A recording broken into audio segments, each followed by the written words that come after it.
Marcos, capítulo 6, versículo 45, vamos estender até o versículo 52. Todos acharam? Diz assim a santa, bendita e eterna palavra de Deus: e imediatamente obrigou seus discípulos a entrar no barco e passar adiante para o outro lado, a Betsaida, enquanto ele despedia a multidão. E tendo-os despedido, foi ao monte para orar. E ao anoitecer o barco estava no meio do mar, e ele sozinho em terra. E viu-os fadigados a remar, porque o vento lhes era contrário. Perto da quarta vigília da noite, aproximou-se deles, andando sobre o mar, e queria passar-lhes adiante. Mas quando eles o viram andar sobre o mar, imaginaram que fosse um espírito, e gritaram, porque todos o viram, e perturbaram-se. E imediatamente falou com eles e disse-lhes: tende bom ânimo, sou eu, não tenhais medo. E subiu para junto deles no barco, e o vento cessou. E entre si ficaram grandemente pasmados e maravilhados, pois eles não tinham considerado o milagre dos pães, pois o seu coração estava endurecido. Podemos dizer amém? Glória a Deus. Muito bem, irmãos. Uma passagem muito conhecida, né? De nós que lemos a Bíblia, leitores da Bíblia. Os pregadores utilizam muito essa passagem aqui para pregar os seus sermões. Mas sempre Deus tem alguma coisa para nós, né? A palavra de Deus é sempre nova. Um dia certo pregador disse que a palavra de Deus, quando ela está aberta, ela é a boca de Deus falando conosco. Mas quando ela está fechada, dizia aquele pregador, ela é um livro comum. Mas isso não é verdade. A palavra de Deus, ela é sempre a palavra de Deus. Ainda que ela esteja no fundo do mar, ela continua sendo a palavra de Deus. Isaías diz, né? Seca-se a erva, murcha-se a flor, mas a palavra de Deus permanece para sempre. Jesus disse, passarão os céus e a terra, em alusão ao tempo do fim, tudo que vai acontecer, novo céu e nova terra. Mas ele diz, mas as minhas palavras não hão de passar. O salmista, expressando no Salmo 138, verso 2, ele diz que a palavra de Deus para sempre está estabelecida no céu. O salmista, ainda no Salmo 119, verso 89, ele diz que Deus colocou essa palavra até acima do próprio nome dele. Então a palavra de Deus, ela é sempre nova, viva e eficaz, mais penetrante do que espada de dois gumes, vai até a divisão da alma, é apta para discernir os pensamentos e as intenções do coração, ela separa as juntas e a medula, e revela aquilo que está no profundo. O pano de fundo dessa passagem que nós acabamos de ler, nos mostra Jesus retirando os discípulos do meio da multidão. No capítulo anterior havia acabado de realizar um grande milagre. Jesus havia acabado de realizar um grande milagre, uma das multiplicações de pães e peixe. E Jesus, então agora a Bíblia diz que imediatamente, essa palavra imediatamente, ela vai aparecer várias vezes aqui no evangelho que escreveu o evangelista Marcos, pelo fato de que ele escreve para os romanos. Essa linguagem é uma linguagem militar. É como se os comandantes do exército ou das legiões romanas dissessem assim, estejam prontos imediatamente, o soldado. E Jesus disse imediatamente. A Bíblia não diz que Jesus pediu, a Bíblia diz que ele obrigou. Não sei como está nessa tradução aí, o verso 41, ou melhor, o verso 45, né, do capítulo 6, a Bíblia diz que ele obrigou. Ora, Jesus não está pedindo para que eles sigam, mas a Bíblia diz que ele está obrigando que eles saiam do meio da multidão, porque há uma referência e há uma relevância muito grande quando Jesus fala multidão e discípulos. Eu já ensinei isso aqui para os irmãos algumas vezes. A multidão, ela está observando tudo de longe. Os discípulos estão em menor quantidade e estão mais próximos. Estão se aproximando mais, querem ouvir um pouco mais, querem ser instruídos. Eles dão ouvidos àquilo que Jesus tem para falar. Então Jesus vai dizer para eles que eles deveriam embarcar numa viagem um pouco mais solitária, longe da multidão. E a Bíblia nos revela que essa viagem não era apenas solitária, ela era um pouco complicada. E nós vamos ver muitos personagens da Bíblia, né, passando momentos de solidão, de escassez, às vezes no mar e às vezes no deserto, né? Interessante, porque esses lugares são lugares de solidão, de momentos críticos, né?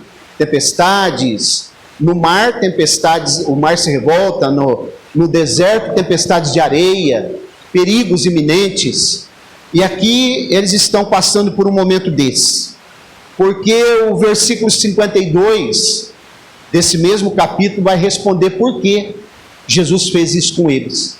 Observem o versículo 52 desse mesmo capítulo. Olhe por que Jesus colocou eles nessa situação. Pois não tinham compreendido o milagre dos pães. Antes o seu coração estava... Perceberam? Por que Jesus vai criar a situação? Jesus manda que eles passem adiante, entrem no barco. Esse mar aqui que eles navegavam não é um mar de água salgada. Ele é um lago bem extenso, lago de Genezaré, mar da Galileia, né? E é um lago de água doce. Mas ali, como é uma região onde tem muitos montes ao redor, ali é uma região que durante a noite esfria muito, chega até no cume dos montes, principalmente o Monte Hermon ali, costuma ficar gelo ali, cai neve. E durante o dia a temperatura sobe muito, quase 50 graus, então isso acaba criando uma condensação, choque de massas de ar frio e massas de ar quente, e aí vai precipitar tempestades ali. Isso estava acontecendo aqui agora, né? Estava tendo um momento difícil e Jesus estava ao léu no monte olhando. Porque às vezes, irmãos, ele vai precisar fazer isso, viu? Conosco. Ele vai nos colocar numa determinada situação e vai ficar à distância olhando. Mas ele não está sem perceber nada. Ele está vendo tudo. Ele não perde o controle de nada. Ele sempre está observando. De longe, às vezes, mas também de perto. Porque ele está em todos os lugares. Ele é onipresente. Embora ele estava aqui como homem, mas o monte que ele estava dava para ele ver todo o vale, toda aquela região. E ele estava observando eles. Então, irmãos, observem comigo que... Os irmãos já ouviram falar do cantinho do pensamento? O que é o cantinho do pensamento? Lugar onde os pais costumam colocar as crianças, fizeram arte para refletirem a respeito de alguma coisa que fizeram os filhos, né? Cantinho do pensamento. Eu tenho uma prima, ela já veio aqui algumas vezes, e ela tem uma menina, agora já está um pouco maior, né? A Gabi, muito educada ela, né? Ela chega na gente e faz assim, ó. Aí ela fala baixinho: você lembra de mim? Eu sou a Gabi. E aí ela falou para mim um dia: Pastor Mauro, o senhor sabia que a minha mãe me coloca no cantinho do pensamento? Não sabia. Ela põe eu lá de vez em quando. E aí eu fico, mas eu falo para ela: mamãe, deixa eu sair. E aí a mãe dela fala: você vai fazer o que você fez de novo? Não, vou fazer mais não. Então você fica mais uns minutos aí, depois você sai. E ela falou assim, ela ainda tem uma varinha ainda, pastor Mauro. Ah, é, Gabi? Que bom, né? E de vez em quando, Deus faz isso conosco. Aqui não é o cantinho do pensamento, é o barquinho do pensamento. Eles estão lá, Jesus está olhando, Jesus envia eles para que pudessem refletir na dureza dos seus corações. Mesmo com todos aqueles milagres, milagre da multiplicação dos pães, o coração estava endurecido.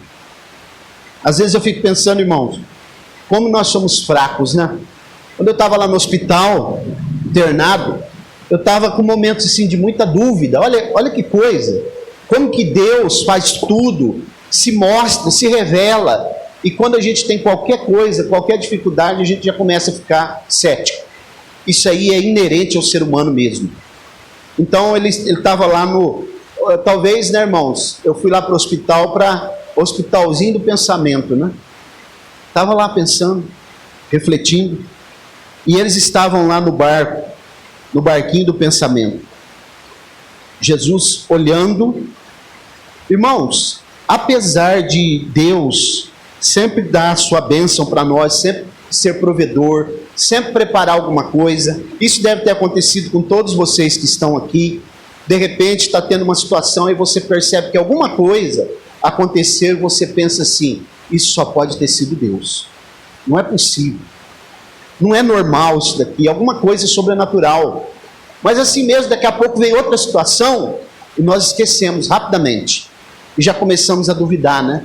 Colocar em xeque se Deus existe, se Ele está conosco, se Ele é real, se Ele é fiel, né? Isso pode acontecer quando nós estamos desempregados, pode acontecer com qualquer coisa, enfermidade, falta de dinheiro, os problemas, as solicitudes da vida que nós todos os dias estamos precisando. Tudo aquilo que envolve as necessidades do ser humano, né?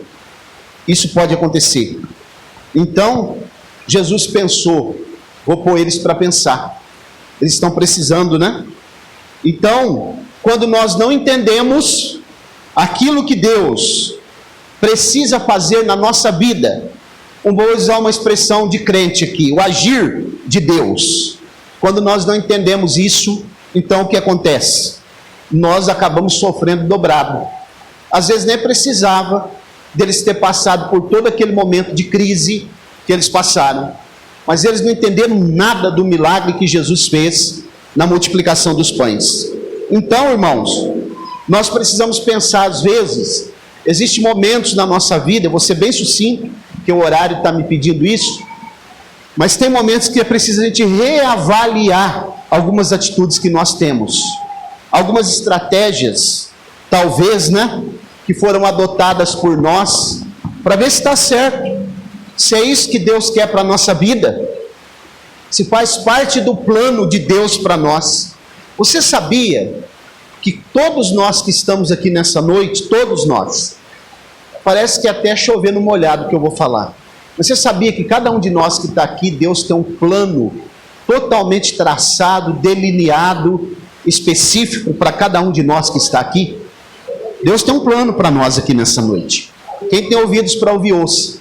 Agora, no decorrer do acontecimento de Deus, quando Ele vai colocar esse plano em prática, quando Ele vai arquitetando e vai colocando em prática, nós vamos, às vezes, saindo da rota.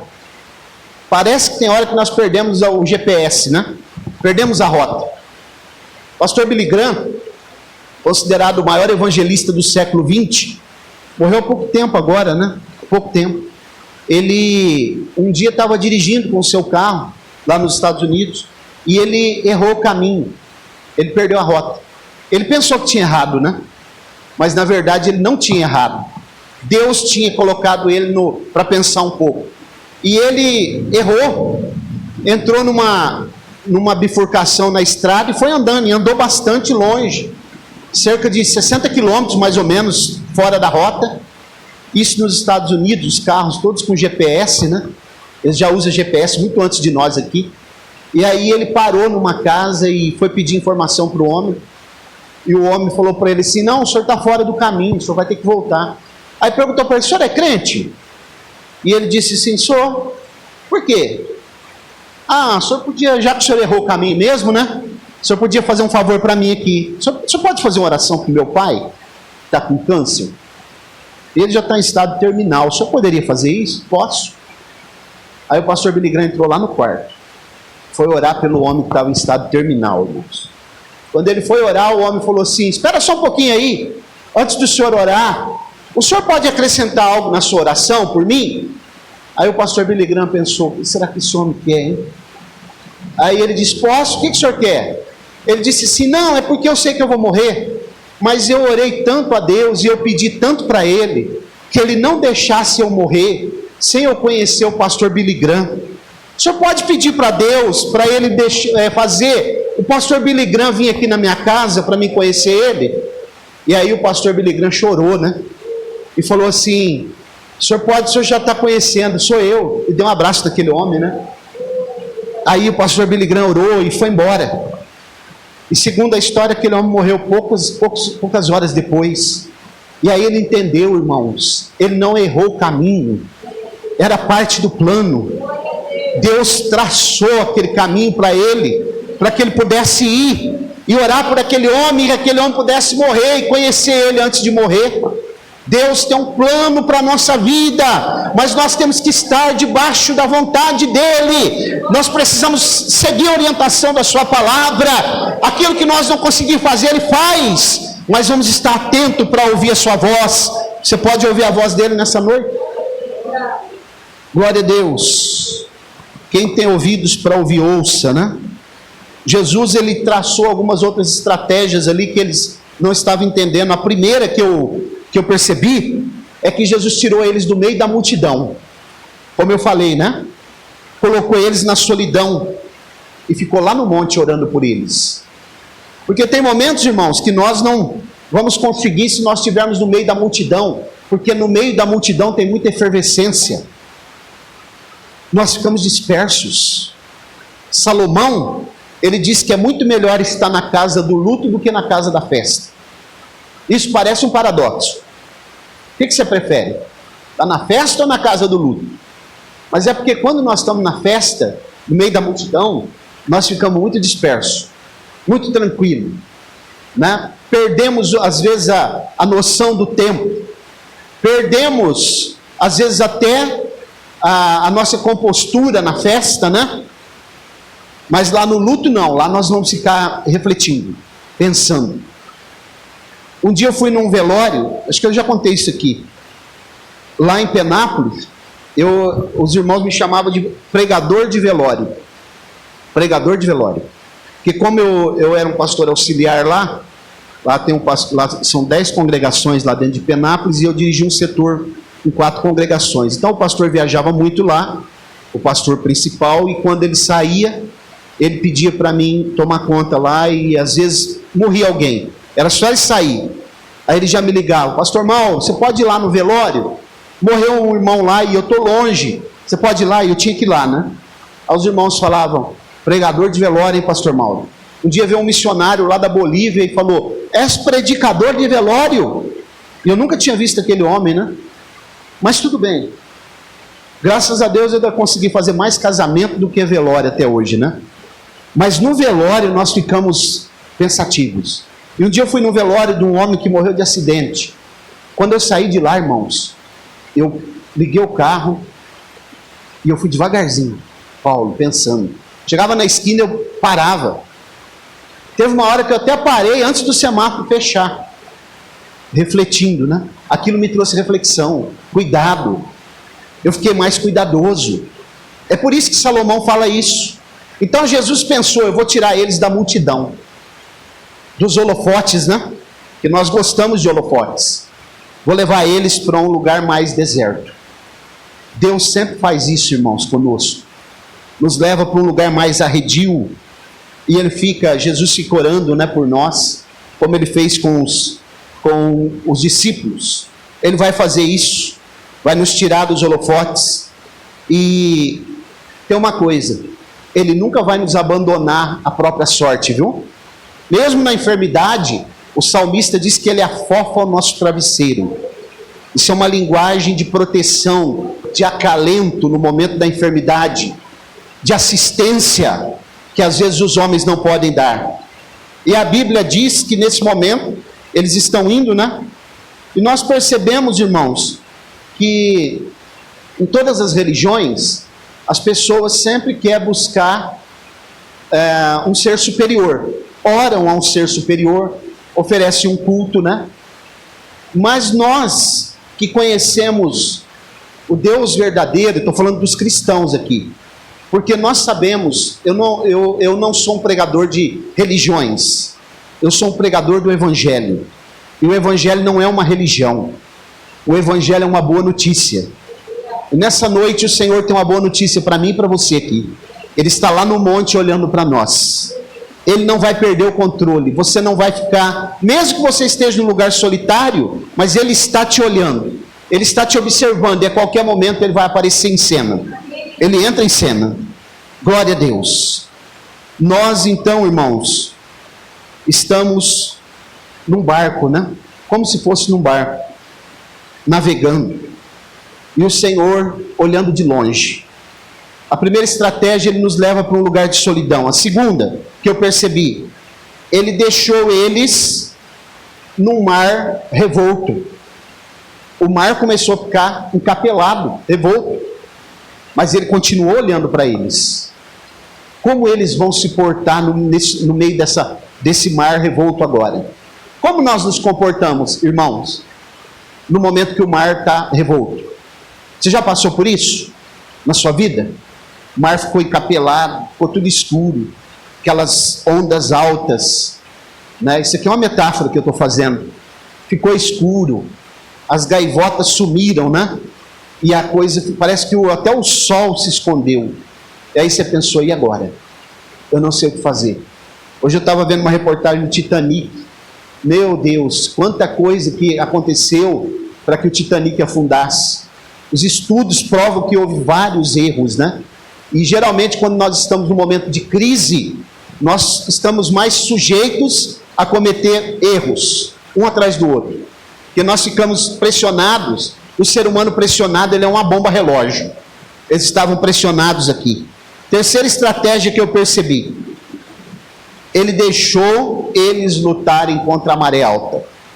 As forças quase se acabaram. Eles já não sabiam mais o que fazer. Eles estavam perplexos, estavam tristes, com muito medo. Muitas vezes o Senhor, irmãos, nos deixa assim, lutando, né? Contra a maré. Às vezes, nós até nos debatemos, sem sair do lugar, e Ele vai deixar. Mas, vai ter um momento que Jesus vai se apresentar. E foi o que Ele fez aqui. Ele deixou eles um tempo lá no cantinho no barquinho do pensamento. Depois Ele se apresenta. E Ele vai, o outro evangelista vai dizer que Ele vai mandar o mar se aquietar. O mar se aquietar. O vento e o mar. Jesus vem andando por sobre as águas. Sobrenatural isso, né? Isso não é coisa da terra. Você já viu alguém andando com os pés sobre as águas? Isso é coisa do reino de Deus. Jesus de vez em quando Ele trazia as leis do reino de Deus para a terra. Ele vai andando. Eles pensaram que eles estavam tão céticos, que eles pensaram que era um fantasma, um espírito. Mas Jesus diz, não temais, sou eu. Glória a Deus. Está ouvindo? Está entendendo? Não temais, sou eu. Eles estavam céticos, eles não entenderam a multiplicação. Se você recapitular, fazer uma retrospectiva, quantas coisas Deus já fez na tua vida e na minha. Mas nesta noite o Senhor está dizendo, se a tua memória é fraca, se você se esqueceu, eu estou recapitulando, eu estou ratificando que eu estou próximo, não te abandono, eu vou te sustentar, eu vou mandar o vento e o mar se aquietar, e você vai caminhar com segurança, mas dê crédito na pregação da minha palavra. Glória a Deus. Nós temos que mudar, irmãos, as atitudes do nosso coração. O nosso coração, eu já falei aqui, ele tem véu, né? Um véu. E esse véu, às vezes, ele se fecha. E nós não queremos receber o sobrenatural de Deus.